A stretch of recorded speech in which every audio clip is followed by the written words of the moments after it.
Well, tonight we are going to be discussing past lives and paranormal research. We have Melissa Watts with us tonight. She's a hypnotist and has conducted quite a few past life regressions. And if you have questions, you're more than welcome to call in. The numbers are on your screen, 347-945-7799. You can also ask questions in the chat. We also welcome the Inception Radio Network live listeners and those in the Inception Radio Network chat room as well. And we also... It's nice to have you folks with us every week, you know. And we also greet those who are listening to the archive. Melissa Watts, welcome to the program. Hi, thank you very much. Such a pleasure to be here. I appreciate you having me. Yeah, it's nice to have you with us. Melissa, tell us, what part of the country are you in? I have forgotten. I am in Westchester, New York, in Scarsdale, right outside of New York City, about 20 minutes north of the city. Okay, cool. So you've been a hypnotist for some time now and done a lot of past life regressions. And what we want to kind of get into a little bit is any connections, kind of talk to you about some of your experiences with past lives and any connections they could have with paranormal research. So let's just start at the beginning. How long have you been doing past life regressions? Oh, my goodness, probably 6 or 7 years now. Cool. So let's see. If you started, go ahead. I was just going to say, if since you've been doing those, was there something that kind of triggered your interest, or had that always been your goal when you entered into the field or started your training as a hypnotist? Oh, definitely. It was always an interest of mine. I had read a book about 20 years ago by Dr. Michael P. Newton called Journey of Souls. Mm-hmm. And it was at that time when I was greatly interested in it. But it wasn't until, 15 or so years later where I had my own personal experience when I went to see a hypnotherapist myself. And my experience changed my life forever, which led me to actually having it as a profession and doing it for a living. Prior to that, I had been in corporate America for just under 20 years. And the experience that I had was so profound and so life-changing, I knew this was my calling. Wow, so you had a real epiphany when this occurred, huh? Yes. And it is, and that's why I'm so passionate about it. I'm very serious about it and really serious about keeping the integrity of it, because I know there are a lot of questions out there, and there are a lot of, skeptics or people who either don't believe or don't understand, but it was my own personal experience which led me to do what I do. Is that something you'd care to share? Oh, absolutely. Well, tell us about it. Like I said, had been in corporate America for many years and was very successful. And it was just, I'd always had an interest in the unseen, the paranormal. I always had a sense of there was more to life than, what we see with our eyes. From a young child, I always knew these things. So I was always interested in, reading different things. I was probably just in double digits, 10 years old, and I was reading books like The Erroneous Zones and, Stuff Speaks by Dr. Jane Roberts. So I always had a calling or a draw to it. So as an adult, I was very successful. I was in, marketing, sales executive, and just wasn't happy. And it seems that at that time, there were so many things just happening in my life where wasn't happy in the job, was very successful, but I wasn't happy. I was in a relationship that had on and off relationship over about 20 years or so that had just ended. And, I had a teenage daughter who was feeling her independence during that time. And so there were just a lot of things going on in my life, and I felt that I needed answers. I felt that what was presented to me in this physical world, so to speak, I knew that there was something beyond that. And always having the desire to have a past life regression experience, after reading the books by Dr. Michael Newton years ago, kind of prompted me to having that experience. And to say the least, when I went to see the hypnotherapist some years ago, I not only had the pleasure of experiencing several past lives, but also had the opportunity to come into contact with my own personal guide, and which gave me information about who I was, my life, me as a soul, and the blueprint of this life.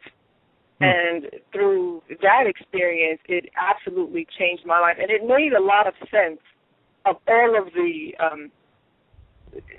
things that I was drawn to as a young child, and all of the interests that I had in the paranormal or the unseen or the spiritual, so to speak. And it all made sense. And I knew that this was definitely something that I'd come here to do, and not necessarily to come here and make people hypnotherapists and hypnotists, but to help people find their purpose in life, because that's what happened to me. So, just if you don't mind me asking out of curiosity, when you met your guide, was it somebody out of your family history, or was it somebody that? What was the relationship to you, if there was any at all? This particular experience with God was not. It was an entity that no longer incarnated anymore. A very old and a wise entity, and one that had been with me forever through all of my many lives, and knew every ounce of my being, knew everything about me. And so it wasn't someone that I had a connection with, family or ancestry or anything like that. This was someone who hadn't incarnated in several hundred years or so. Did you perceive it as male, maternal, or paternal? Yes, and part of the conversations that we had, and I wrote about it. I have a book, Lessons of Many Lives, and I talk about the whole experience and detail the events that took place in this first past life regression, and then many others. But I perceived him as male, and in me learning more about myself and learning more about the world beyond and my place in it, part of what I realized and part of what I was told was that it is my preference to. I mean, he is neither male or female, but it is my preference to view him as male. Mm-hmm. And so I even find myself saying he, but he is neither nor. And his name is All, A-L-L is the name. I like that. He goes by. I like that. Huh. He can't be named All, because my name's like the All Being. No, your name is Al. You just spell it wrong. Oh, that was good, Grant. I'm sorry. You're funny. All right. Well, Melissa, the reason we had you on the program is to explore a little bit about past lives. Obviously, that's connected to reincarnation, and obviously, that can or may have some connection to paranormal activity, and so that's kind of what we're looking to explore. But before we get to making any connections with that, let's talk about some of the obvious questions. You've obviously had your own past life regressions, but you've done many. So let's start with the question on, you obviously believe in reincarnation, correct? Yes. And what are some of why do you believe in reincarnation? That's a good question. It's, again, from a very young age, I knew that there was more to this life. And there was more to, when I looked in the mirror as a kid, I knew that wasn't all of who I was. I couldn't explain it, but I just knew that wasn't all of who we were, who I am, and who others were. But that was just a sense. That was just a knowing that I couldn't explain. But after having and I've had several different things that's happened to me throughout my life. The loss of a very close loved one at a very young age. Surviving a fire. Where you completely lost everything. I talk about it in the book. And then finally having the experience of reliving different lives through hypnotherapy or through my past life regressions, and getting an understanding of we reincarnate to progress as soul. So it's not just haphazard that we have the parents that we have, or the siblings, or the friends, or the mates. I mean, all of this is planned, and it's purpose in it. And basically, ultimately, when you get down to the nitty-gritty and the bottom of it, it is really for our soul progression, our growth, and our understanding of who and what we really are. And it's a tricky kind of a thing, because I say understanding, but what I've come to realize is that it's more of a remembering than it is truly an understanding. So I've experienced. Oh, I'm sorry. No, you can finish up. I was just going to say, so in a lot of what I have experienced personally, and then watching my clients, come through these transformational experiences, it just kind of validates what, in a sense, I've always known. So do people only reincarnate to Earth, or do they reincarnate to other planets or other species? Oh, good question. I have had other planets. I have had other species. Yeah. I guess you can say. I've seen it all. I've seen it all. Yes. Well, that's interesting. That would be the first time I've heard that one, and that's interesting. I mean, you would think that would be the way it was if it all was going down that way. Here's a question from the chat room. If there is reincarnation, then is there a heaven and hell? There are different dimensions or different awarenesses. And so heaven and hell, as we understand it in this 3D dimension, it's perception. Everything is really a perception. And so actually, hell is really the lack of understanding of our connectedness to Source, or the lack of understanding of remembering who we are. And so because of the disconnection, we perceive things as negative, and we perceive things as hell. So it's really, it's a yes or no to that question. Yes, there is a heaven and hell, but it's really all about our evolution and our perception. What we make. I like that definition, though, Melissa. That either the willful or the fault in perception that you do not belong to the tapestry creates that isolation. And it's almost self-inflicted to some degree, or could be. So that's a very interesting train of logic. Very interesting. That's the way that, that's what I've learned. That's what I've experienced. And, it's really, in having my own, what I love about what I do is that it wasn't just taught to me. Of course, I went through training, and of course I did, all of the things that you do in order to be certified. But what I love about what I do, and the passion comes from what I do, is because I was a student of it. I was a recipient of being on the other side. And so they were in having those experiences, my guides and my soul path and my dharma in this life was to learn these things so that I can help others. And so it is definitely my role to have had these experiences so that it's important to me to keep the integrity of the work that I do, and also respect the perceptions and the ideologies of others.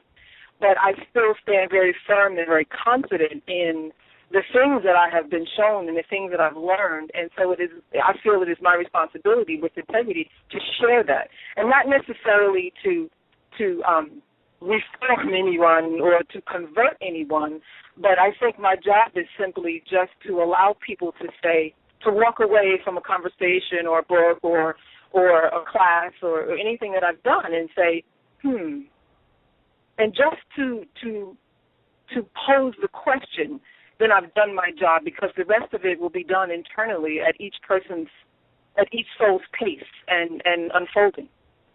Well, let's mention your Well book put. and your website, and then I've got several questions from the chat room. Go ahead and... Sure. It's Lessons of Many Lives, and you can find it at BarnesandNoble.com, Amazon.com, all of the e-tailers. You can just Google it and it'll come up. And my web address is www.ephcenter.com. Okay, and it is linked on paranexus.org in the archive schedule, or the program schedule. All right, let me ask you a few questions from the chat room. One question is, how many past lives do we have? Oh, my goodness. Several hundred at best, at minimum. Each soul is different, but very, very many, to say the least. Okay. Many. And here's another one. What are the triggers for memories or feelings to occur about one's past lives? What are the, can you say that one more time? What are the triggers for memories or feelings to occur about one's past lives? What triggers memories from past lives? It is, everyone, and I probably sound like I'm repeating, but it's true. Everyone is unique, in their own experiences, and these past life experiences are very customizable, based upon what the soul needs to remember, to learn, and based upon what's in their life pattern. But some of the things, just from a general perspective, a lot of times, people will find that they are drawn to a certain part of the country or a certain part of the world, or they may have an affinity for a certain food, or an affinity for a piece of music or a certain time frame. You may walk into a store or someone and immediately have an affinity for that person and not understand why, or the opposite, a dislike for that person and not understand why.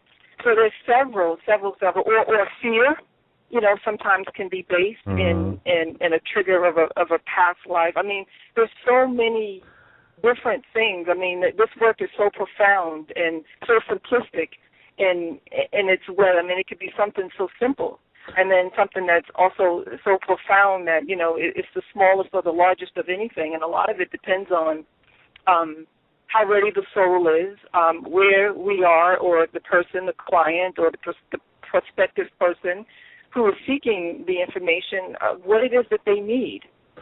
And that's the beauty of it. It is uniquely, the memories and the experiences are uniquely customized for our own highest good, and that's different for everyone. Also, is there a difference between a past life memory and deja vu, or are they connected? It is my own personal belief that they are connected. Deja vu already has been seen, I think, is the general definition of a deja vu. And any time you're making the connection of something that has already happened, or whenever you allow yourself to get out of the norm of, the linear life of what we live today, is connected to your soul, or connected to the eternal self that you are. And that's really all past lives are, is allows us to connect the dots of our eternal experiences as we would connect the dots in the years that we have lived in this plane that we consciously are aware of. That's absolutely fascinating, and it brought to mind some of my own personal feelings. Like when I look at old photographs, and it's particularly the ones around the turn of the century when photography was improving considerably, and you look, and maybe it's a crowded street in New York City or Philadelphia, and you see just maybe hundreds of people out there, and people know they're being photographed, and some are looking at the camera, some aren't.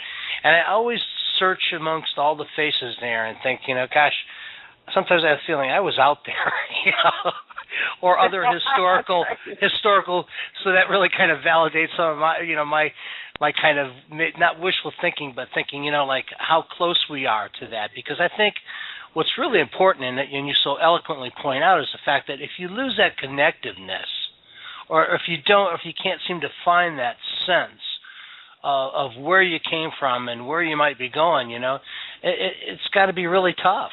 It's got to be very difficult. But I feel that That's very true. Okay, here's another question from the chat room. How can we all have been reincarnated, many of us multiple times, when there are more people alive today than have ever lived in all past times put together? Well, there are many souls that are coming back because of the wonderful place where the wonderful things that's happening now in our life. So there are souls who are deciding to come back to help in the evolution of what's happening in the world today. So how can, is there just a ton of souls waiting to be reincarnated, more than can possibly, be done at any given time?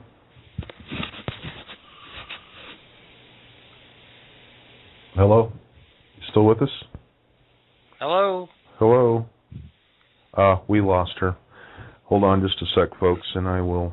You got me, Doug? I got you. Do you got me? Yeah, I do. Do we have each other then? Doug, we have each other. Cool. Like I told you, remember that space capsule analogy? All right, let's see. If we lost Blog Talk, too? Nope. Well, hey, folks. Oh. We're going to get Melissa back in a second. Yeah, it's just I those lost things. you. Yeah, hey. no problem. We felt a connectedness. Okay. We felt the momentary loss, and we're back, Melissa, because we're really enjoying your company with us tonight. Right, thank you. I'm having a blast. All right, so to repeat my question, so in terms of the number of souls that are out there, is there just like an overwhelming number so that it really doesn't matter how many people are alive, there's always more souls waiting to reincarnate? Is that what you're saying? It's more like the time to be in on this plane on Earth right now is so phenomenal, and I say that because of the awareness. This is the first time that we can say in human history that we have the opportunity to be aware while we are embodied or incarnate, to be really aware of who we are.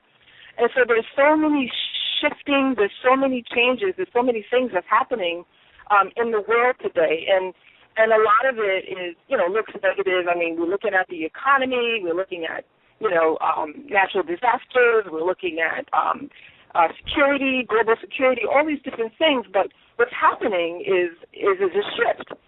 And so we've been so busy living on a specific paradigm, so disconnected, so unaware of who we really are, and these things are happening to wake us up. And so in that, because sometimes, when you've been asleep for so long, the waking up process is not so glamorous or not so easy.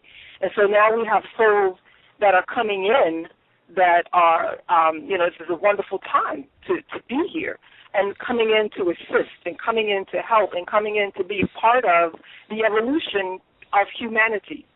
So what do all these... You alluded to the fact, too, that these souls that are reincarnating may not necessarily have been from this plane of existence. They may not have originated at the Earth.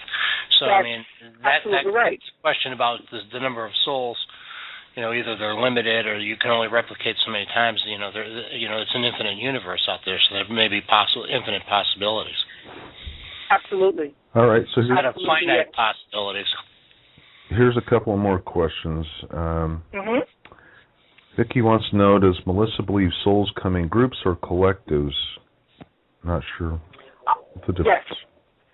Yes, there are. I've found in many of my own lives is that, I've had specific souls that play roles for me, support roles, based upon my evolution and my task. And so there are some that come specifically to, we come in together and we make these, I say it tongue-in-cheek, but it is really kind of this way.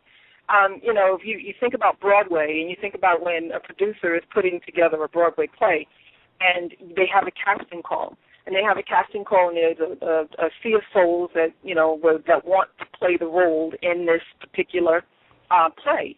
And the play is one's life. And so, souls will raise their hand and say, well, okay, I will play the nemesis. I will make sure that you get that role. I will play the person that hurts you so you will understand the lesson that you need to get. Or I will be the person that loves you because, we work together and we've done this before, and I know this is something that you need to do in order to work through your plan or your lesson or the experience that you need to have. And that's really what it's like. And so, yes, we definitely have seen each other before. We definitely have worked together before. And it is a working together that is truly for a higher good, which is really for love.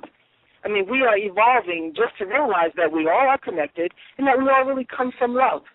But we, again, if you look at the world today, we've been operating so far away from that. I'm sorry, go ahead. So what you're saying is that, and I think this was maybe what Vicki was getting at. So, do you find that you gravitate toward souls that you have previously known in this life? You gravitate toward them in this life, the ones that you previously knew? Not always, but most times, yes. Okay. But there's always a wild card, if I'm hearing you correctly. That's right. There's always the wild card that's not expected. So I guess maybe you have to think of it as a collective in the sense that there may be other interests afoot, or there may be other things from a different plane of existence that want to influence you for whatever reason, or to help you learn whatever lesson it is that we need to learn at that particular time. Absolutely. Okay, so here's another question. Does the behavioral patterns, it just flipped up on me, does the behavioral patterns from a past life determine your behavior in your current incarnation? Absolutely. A lot of times when I started out doing this work, people were coming to me and say, I'll take something simple. A woman or lady comes to me because she has the pattern of choosing the wrong guy, the guy who just treats her terribly and it just never works out. She cannot hold on to a relationship. It's always the wrong guy. And, typically we'll go back to, and sometimes, it's not always, but sometimes we'll go back to a childhood issue, something that happened very early in life. But most oftentimes we go to lives or a life where there was something that happened in that life and there's a pattern there and an energy that this soul did not release. And so therefore they come back to overcome that or to learn that. And so it's like in school, until you get through, the 8th grade, you won't go to the 9th grade, and you'll keep doing the 8th grade until you get it.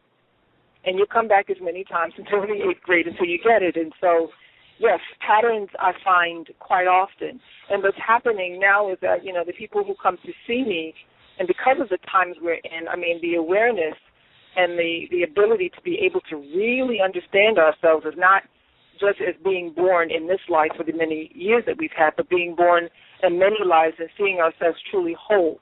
And so looking at our patterns or the nemesises or the love that we have in our life as a pattern that's gone longer than just this life when you were 2 years old. And so, it certainly makes you wonder because, I'm sure this will resonate with you both. Don't you know that there's people that you make a bond with, okay? And even as a child, you may have a childhood friend, Doug or Melissa, that you've known since you're 8 or 9, 10 years old, and it doesn't matter how far the distance is between the two of you. That bond is just as solid and as strong as with a family member. And you're not of any related blood or anything else. It's just a matter of that there's that strong bond. So, I know that one of the popular things is, well, that's an old soul. Your old soul, and you've known each other, and you were friends before. But nonetheless, I think it's a pretty remarkable thing because, once again, and Doug and I have talked about this in quantum physics, it seems like time and space are totally out of the equation. You're right.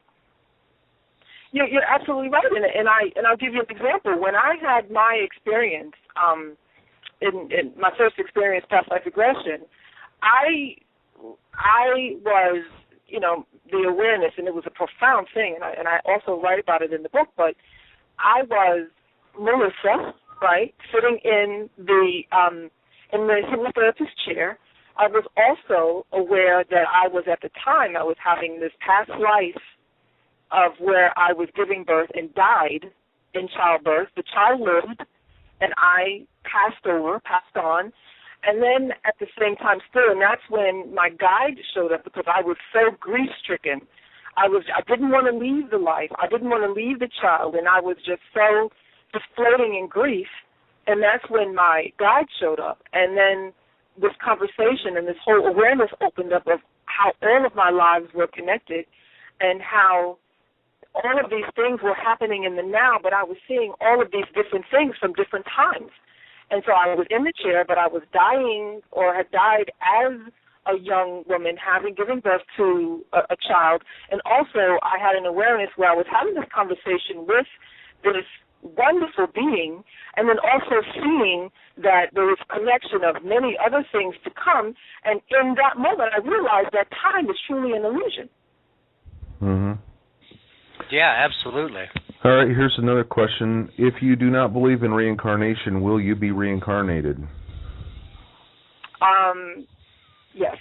Okay. Because we're not governed by our beliefs, we're governed by our soul patterns. And so if in this life you don't believe in reincarnation, it really has nothing to do when you pass over or when you pass over to the other side, because you become aware of who you really are and you understand that you are an energy that transforms and not destroyed.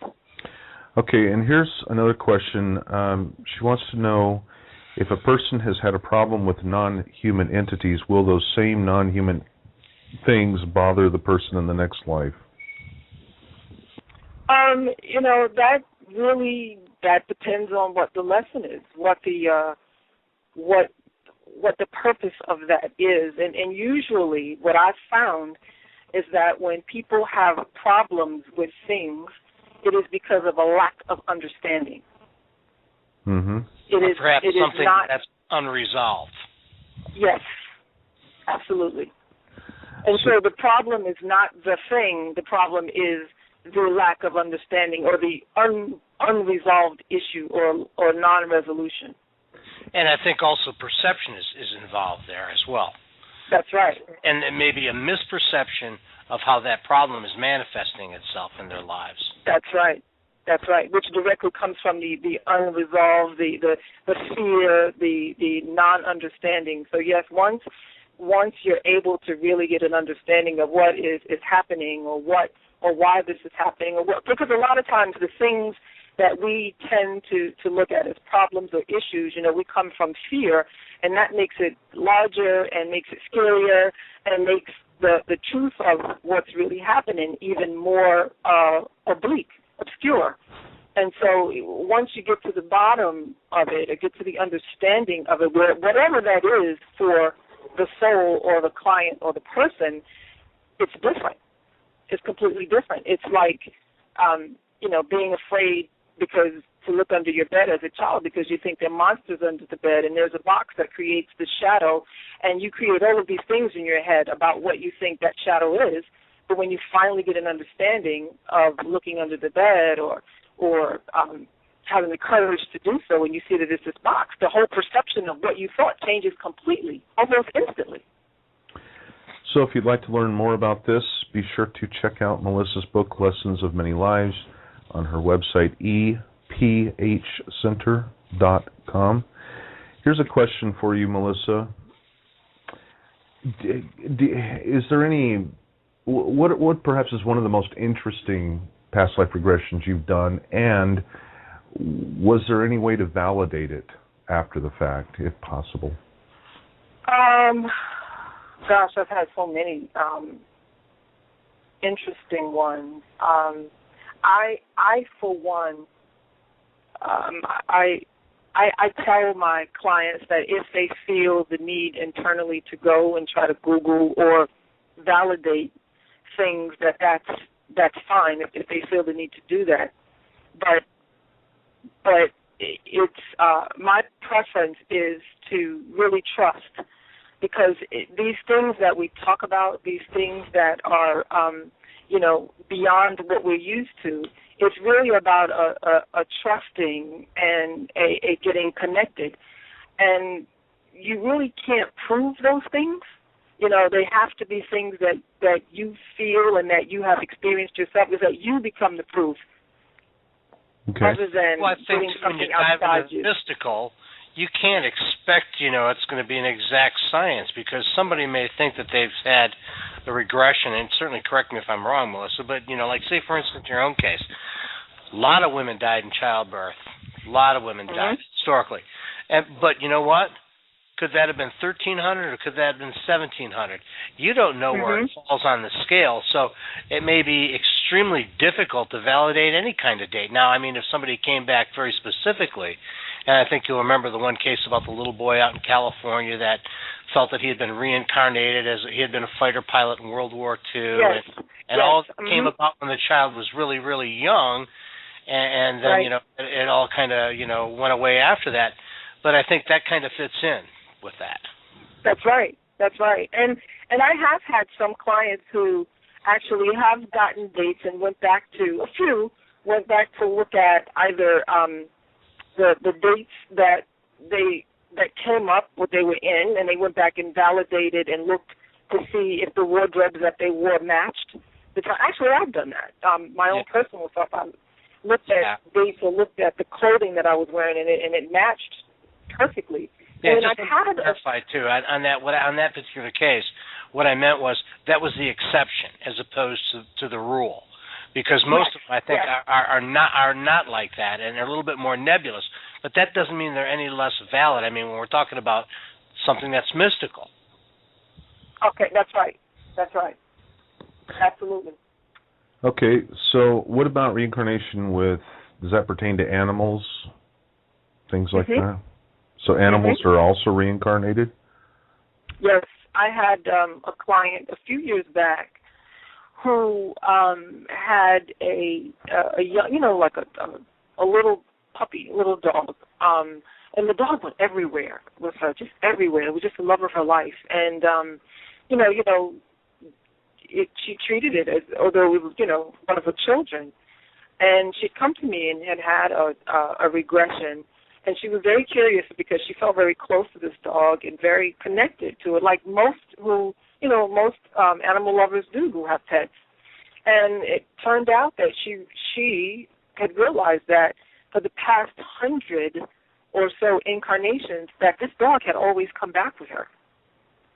Had been her companion, her beloved companion. That's right, had always been her beloved companion. So no matter how it manifested itself, that memory, that linked memory, that bond, that love continued. It was endless. Boy, what a statement. What a great statement. So can a person have multiple souls is another question from the chat room. Multiple souls? No, but they can, we can dual incarnate, so to speak, or we can split, so to speak, but it's still the same soul.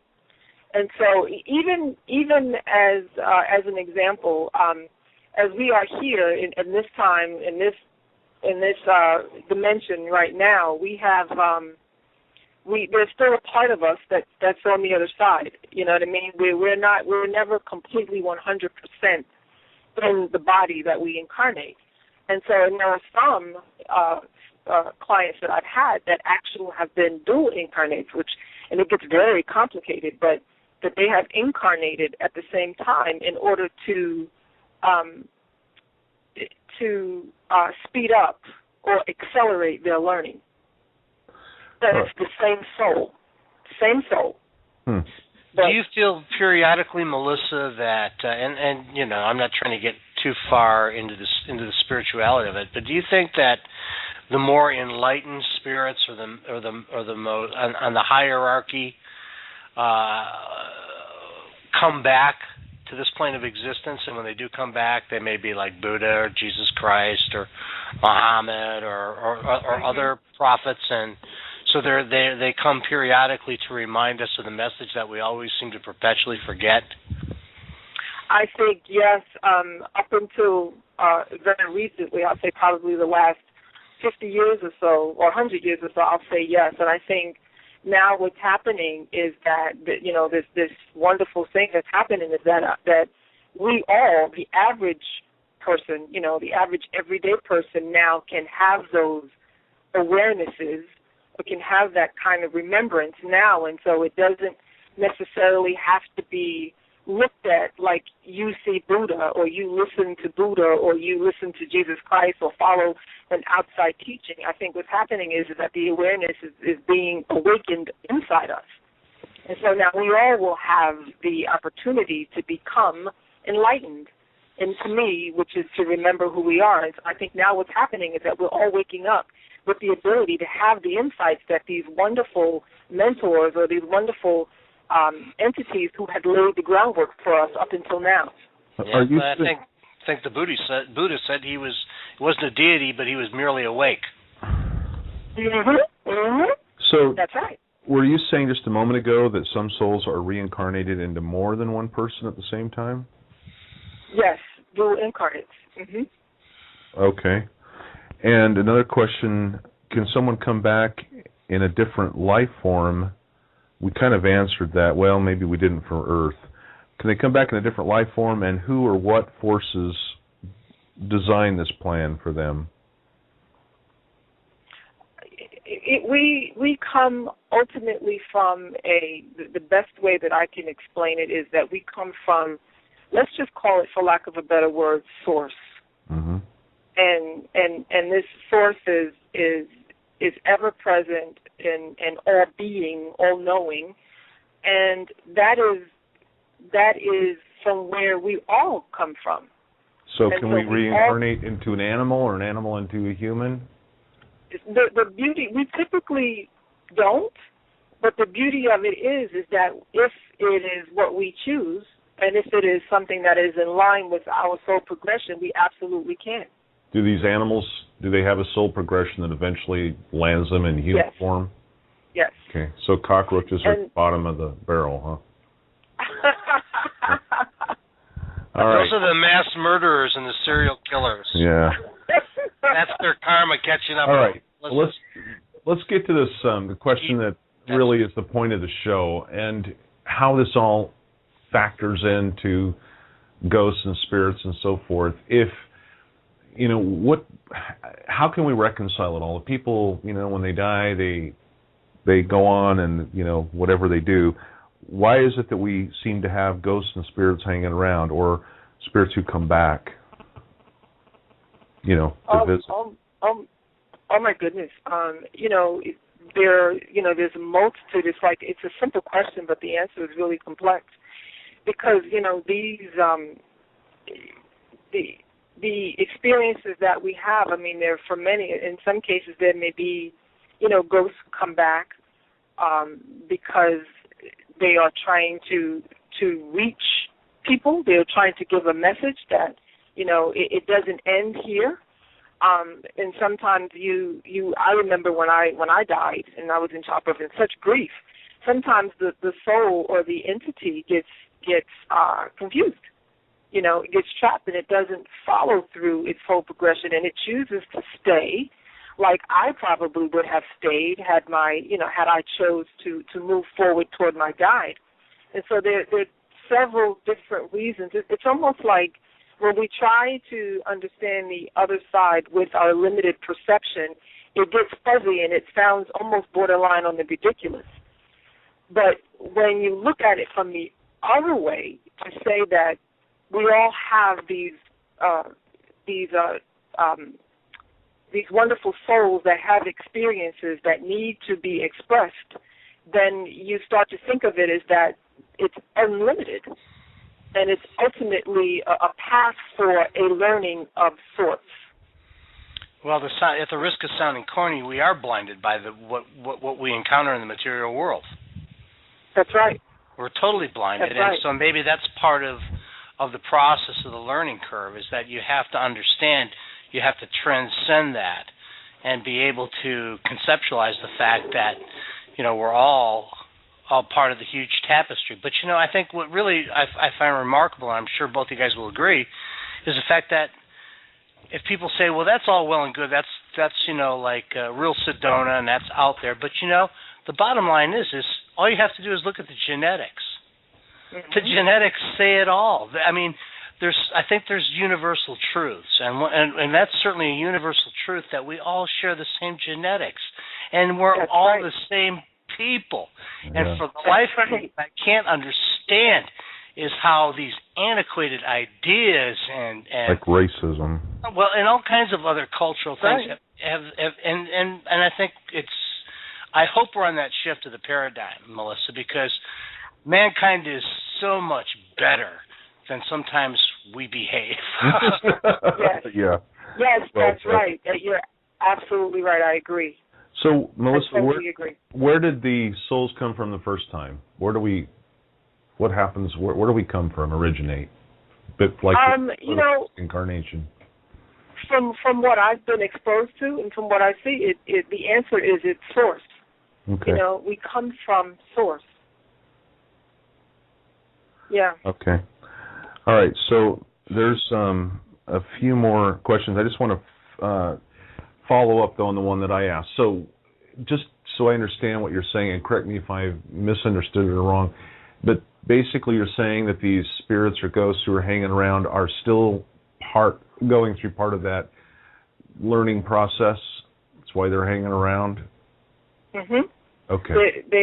And that process could be also to reach back and help someone else, because when you have to think about it, when someone has the experience of seeing a ghost or a spirit or an apparition or things like that, it changes that person's life as well. So it's connected in somehow. Okay, so yes. If two people incarnating with the same soul meet, what kind of relationship are they likely to have? You know what? I don't know. It's a good question. Yeah. I don't know. I don't know that if that were to take place, I don't know that the two pieces of the soul would choose to do that.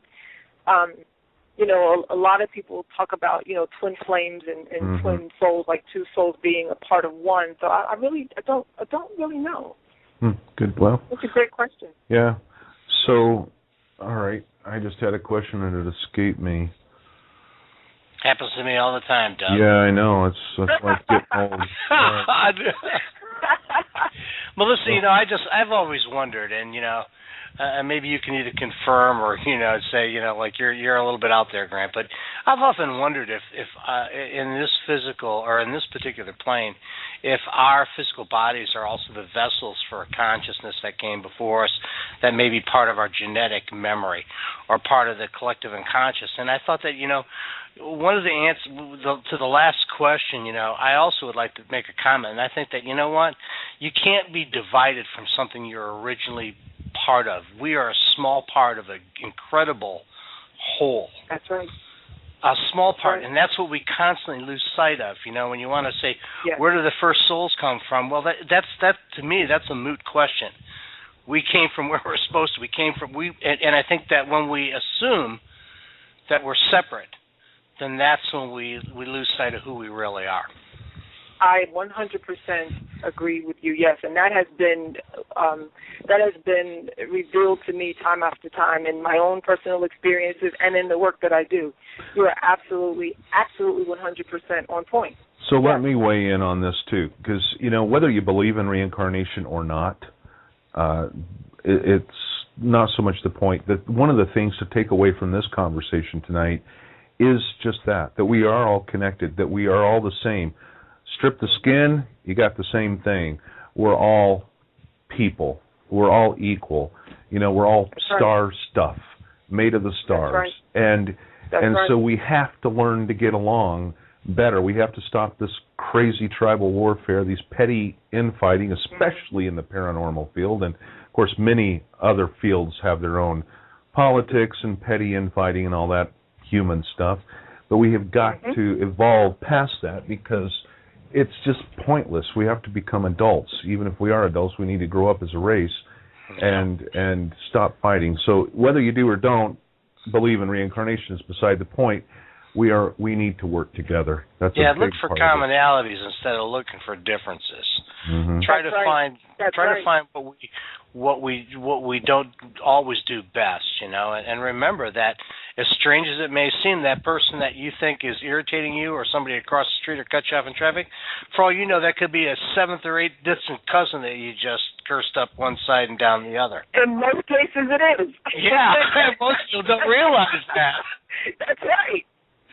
Absolutely. You're absolutely right. And that's, the work that I do and the passion that I have for it is just that.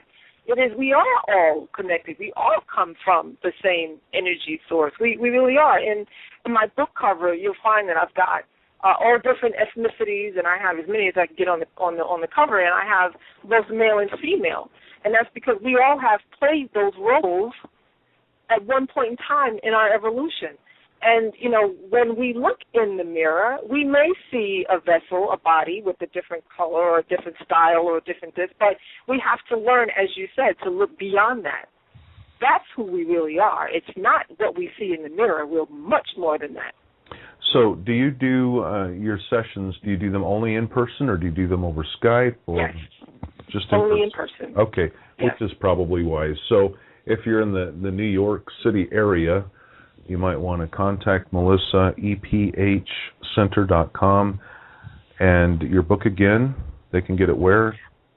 Lessons of Many Lives, and BarnesandNoble.com, Amazon.com, any of the e-tailers, just pop it in on Google and it should come right up. Yeah, and don't be afraid to contact Melissa if you want to be an explorer.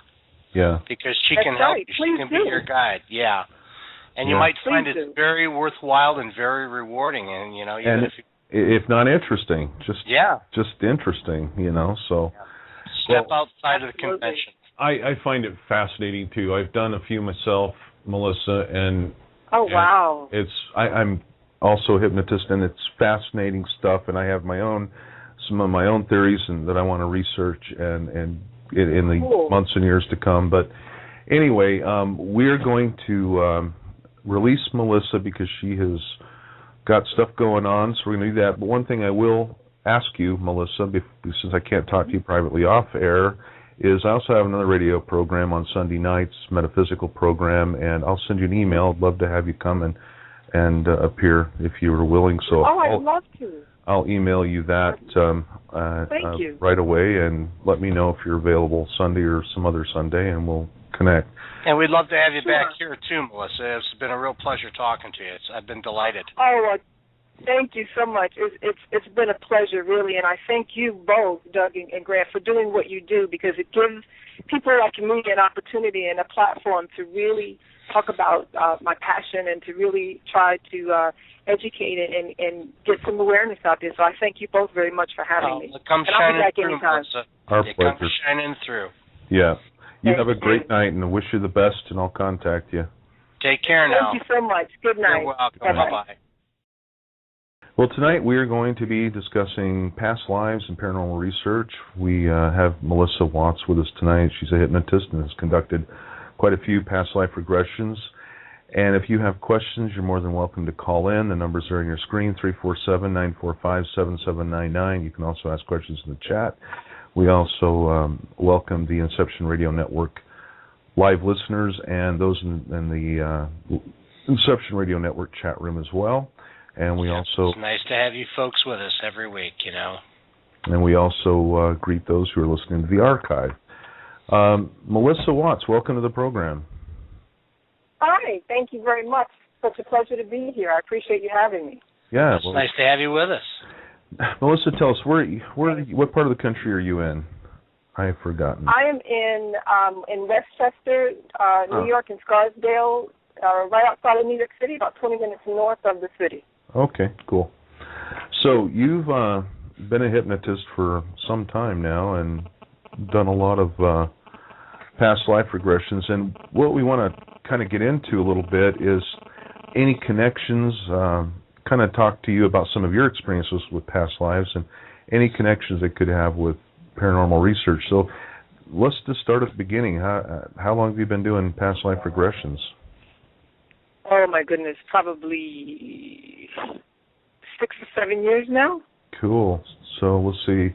If you started, go ahead. I was just going to say, if I mean, since you've been doing those, was there something that kind of triggered your interest, or had that always been your goal when you entered into the field or started your training as a hypnotist?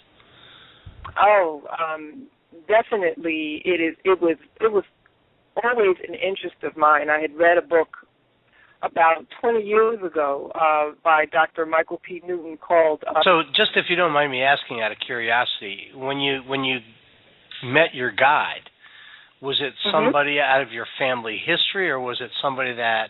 What was the relationship to you, if there was any at all?